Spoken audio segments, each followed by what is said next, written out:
درزی شہزادے کی کہانی۔ سنو دوستو، بات پرانی ہے پھر بھی یہ دلچسپ کہانی ہے۔ کہتے ہیں اگلے زمانے میں ایماندار درزی کی دکان پر ایک کاریگر کام سیکھ رہا تھا۔ نام اس کا البکان تھا۔ اس کے استاد کی گنتی اسکندریہ کے ماہر فن درزیوں میں ہوتی تھی۔ نیا کاریگر نیا تھا مگر اناڑی نہیں تھا۔ تم جانو ان دنوں مشینیں تو ہوتی نہیں تھیں، سارا ہنر ہاتھ کا ہوتا تھا۔ یہ نیا کاریگر بھی ہاتھ کی سوئی لے کر اس سلیقے سے کپڑوں پر ٹانکے لگاتا کہ لوگ حیرت کرتے۔ اس کے کاڑے ہوئے گل بوٹوں کو دیکھتے تو تعریفی انداز میں ایک دوسرے کا منہ تکتے۔ نیا کاریگر سست اور کاہل تو نہیں تھا، البتہ اس کی عادتیں کچھ انوکھی ضرور تھیں۔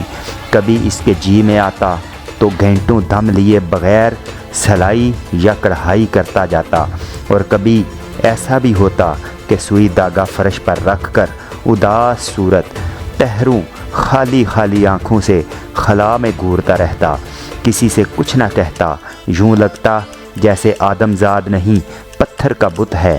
ایسے موقعوں پر اس کا استاد اور اس کے ساتھی کاریگر دل لگی سے باز نہ آتے تھے، اسے طنز کا نشانہ بناتے، ہنس کر خوب ستاتے، یک زبان ہو کر کہتے ہمارا البکان مفکر ہے۔ جمعہ کے روز نماز سے فارغ ہو کر جب لوگ اپنے گھروں کو چلے جاتے اور کھا پی کر آرام کرتے، اس وقت البکان زرق برق پوشاک میں سڑکوں پر مارا پھرتا۔ بہت دنوں کی محنت سے اس نے پیسے جمع کر کے یہ شاندار جوڑا تیار کیا تھا۔ راہ چلتے اس کے ساتھی یا شناسا مل جاتے اور سلام کرتے تو وہ بڑے شاہانہ انداز میں سر کو ذرا سی جنبش سے ان کے سلام کا جواب دیتا۔ اس کی اس ادا پر لوگ ہنستے تھے۔ خود اس کا استاد اکثر کہتا البکان کے جسم میں کسی شہزادے کی روح چھپی ہوئی ہے۔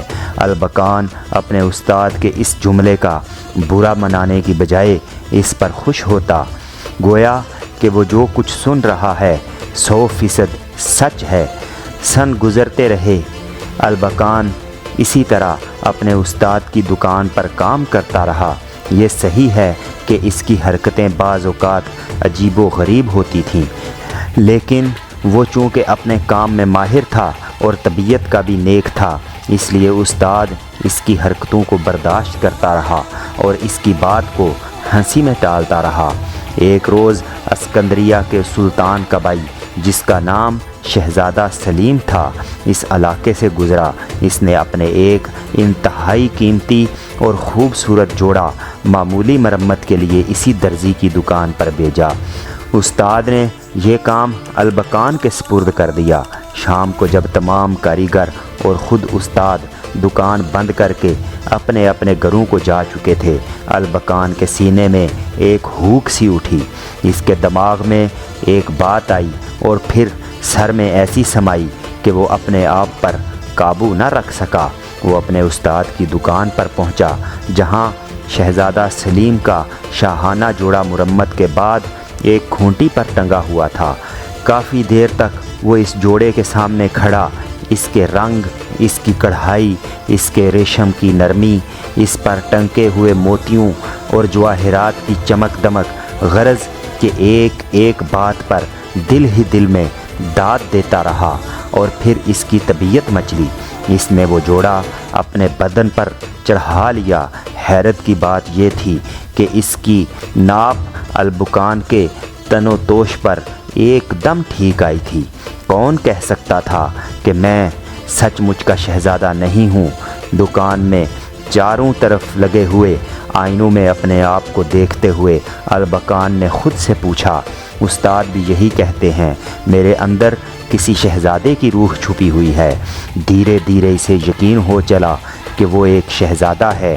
یہ قیمتی جوڑا کسی اور کا نہیں، خود اس کا ہے۔ اس نے فیصلہ کیا کہ اب اسے دنیا کو بتا دینا چاہیے کہ وہ ایک شہزادہ ہے۔ اس چھوٹے اور معمولی حیثیت کے لوگوں میں نہیں رہنا ہے۔ اسی طرح کی اینڈی بینڈی باتیں سوچتا وہ دکان سے نکلا، اپنی جمع پونجی اپنی جیبوں میں بری، اور اس وقت جب شہر پر رات پھیل چکی تھی وہ شہر کی فصیل کے صدر دروازے سے باہر نکل گیا، اور اب وہ اپنے شاندار جوڑے میں جدھر بھی جاتا لوگ مرعوب ہو کر اس کی طرف دیکھتے۔ اس بات پر سب کو حیرانی ہوتی کہ جسم پر پوشاک اتنی قیمتی ہے مگر پیدل مارا مارا پھر رہا ہے۔ لوگ جب سبب پوچھتے تو وہ گول مول جواب دے کر آگے بڑھ جاتا۔ اس نے سوچا کہ لوگوں کا منہ بند کرنے کے لیے کچھ کرنا چاہیے، سو اس نے سستے داموں میں ایک گھوڑا خرید لیا۔ گھوڑا سن رسیدہ مگر فرض شناس اور سنجیدہ تھا۔ اپنے 9 مشق سوار کو چپ چاپ پیٹھ پر لادے چلتا رہا۔